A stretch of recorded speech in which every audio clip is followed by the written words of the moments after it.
ku soo dhawow channelka galgalan news taabo calaamada guduudan ee subscribe kadibna ku dhufo gambaleerka si aad u heshid mar walba barnaamijyada iyo wararka aanu soo gelino galgalan news. Hello dangarayo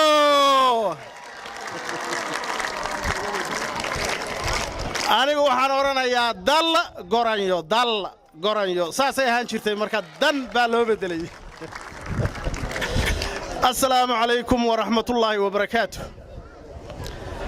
wasiiru dawlaha wasaaradda tacliinta wasiiru dawlaha wasaaradda waxbarashada iyo tacliinta sare agaasimaha guud ee wasaaradda tacliinta waxbarashada iyo tacliinta sare gudoomiyaha degmada Dangorayo maamulka waxbarashada ee gobolka Nugaal maamulka waxbarashada ee degmada Dangorayo waalidiinta hooyooyinka aabayaasha ardayda bahda saxaafadda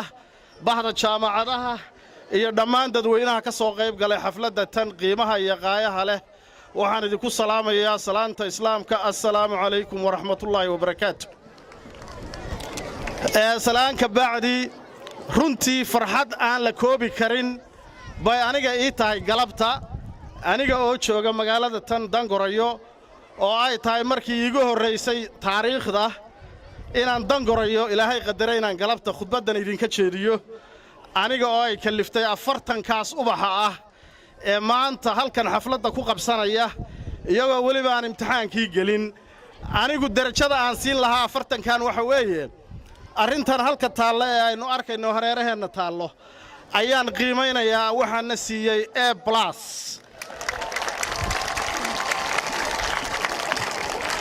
iyagana waxaan siiyay A++ maxaa yeelay waxaan rajo weyn ku qabaa 40 kaasi inay guulaystaan iyagoo isku duuban 40 kaasi inaynu aragno iyagoo annagana bedelay dalkan badbaadiyay wax badan u qabtay raggii hadda halkan ka hadlayay dhammaantood waxa ay qirsan yihiin dadkan caawayna hor fadhiya halka isugu keenay 40 ah ee wajiyada quruxda badan ee gabdhiya wiilal balihi inay yihiin mustaqbalkii ummadatan almustaqbal li hadhihi al-umma inay yihiin 40 kan iyo dadka lamidka ahi waxaan rajaynayaa insha Allah waxaan aad ula yaabanahay oo la cajabay waxa weeye degmada tan kulay degmooyinka ka mid ah gobolka Nugaal maamuluhu wuxuu ka soo baxay isla iskuulka kan macallimiinta ka shaqeysana waxa la yiraahdaa hal macallin ma aha macallinka xiriyaha ma aha inta kale isla iskuulkay ka soo baxday waxayna goosteen inay dadkooda wax baraan waa arrin kale oo cajaa'ibteeda leh oo maaragtay tusaysa reer Dangorayo inay yihiin dad iyagu isku tashaday dad iyagu ubadkooda wax baraya dad iyagu ubadkooda iyo mustaqbalkooda ka shaqeynaya waa arrin aad iyo aad u wanaagsan annaga ka wasaaradda waxbarasho ahaan qorshaha waxa noogu jira baahida iskuulkan ay hadda laga sheekeeyay inaanu kaalin mugle ka qaadano insha Allah kaalin mugle baan ka qaadanaynaa iskuulka dhismihiisa sida wasaaradda waxbarashada waxa kaga aadan way ka qaadanaysaa waxaan kale oo insha Allah aan rajaynayaa jaamacadii halka ka hadlayay inta ka hadashay iyo inta ka maqanayaan galabta goobta iman iyaguna pledge-kooda ballanqaadkooda insha Allah inay soo gudbiyaan wixii ay kaga qayb qaadan lahaayeen iskuulkaas dhamaystirkiisa iyo dhismihiisa anigu waxaan ahay dadkii nasiibka u helay dawladdii hore ee Soomaaliyeed inay wax barto waxaan wax ku bartay aniga iyo rag la mid oo hadda halkan joogay oo uu ka mid yahay wasiiru dawluhu oo laftiisu ka mid ahaa macallimiintii Soomaaliya ka midka ahaa markii Soomaaliya ay Soomaaliya ahayd waxaanu ahay dadkii wax ku bartay cashuurtii dalka Soomaaliyeed waxa aan muddo aad u badan oo 22 sano ah ku noolaa dalkan dabadiisa reerkii iyo carruurtii waa ka imi waxaan idhi marka kan waxaan u jeesanayaa inaan dalkii wax soo baray wixii ay igu lahaa aan ku celiyo caawa waxaan diyaar halkan hortiina ka qirayaa wixii aan ka bartay dawladdeennii Soomaaliyeed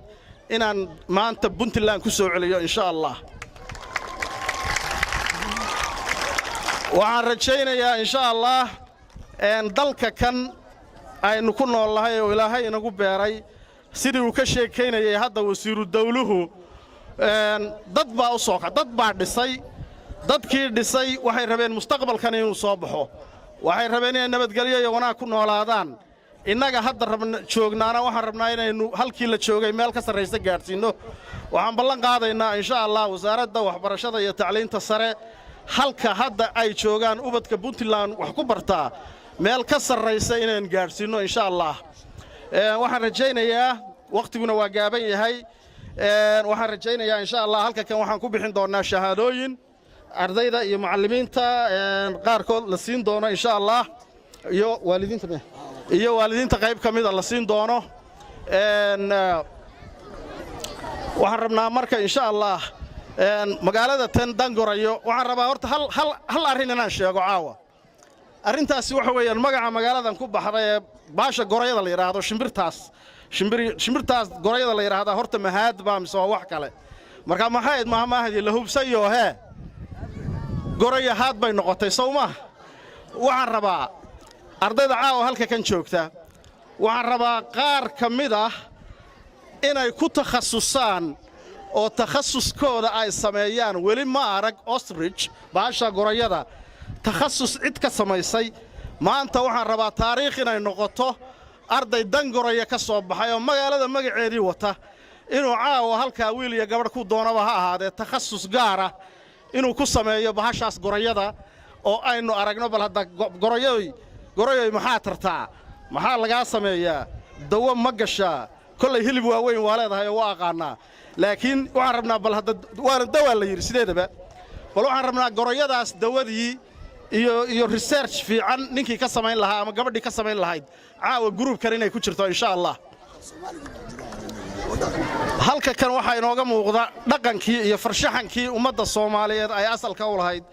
waa aqal laba daryaale ah anigu buul odhan maayo laakiin waa aqal laba daryaale ah halka waxaa yaalla gabdhihii iyo wiilashii iyo hiddihii iyo dhaqankii waxaa yaalla dhiilihii doobiyadii masarafadihii wixii dhaqanka aynu lahayn baa halka iga muuqda oo iyaguna cajaa'ibtooda leh hal mid oo kaleaan ballan qaadayaa maxay tahay ma taqaaniin aniga xaruntayda deegaanku sow ma aha haddeerto wasaaraddu meesha ay tahay magaalada garoowe maanta intii yaraydaannu soo soconnay oo saacadda iyo wax kale waxaan moodaya meeshu meel fog inay tahay horta saacad baannu soo soconnay baan malaynayaa laakiin dangorayo xafiiska labaad ee wasaaradda waxbarashada dangorayo aniga aan mararka qaarkood fadhiisanayaa waxaan ka dhigayaa dangorayo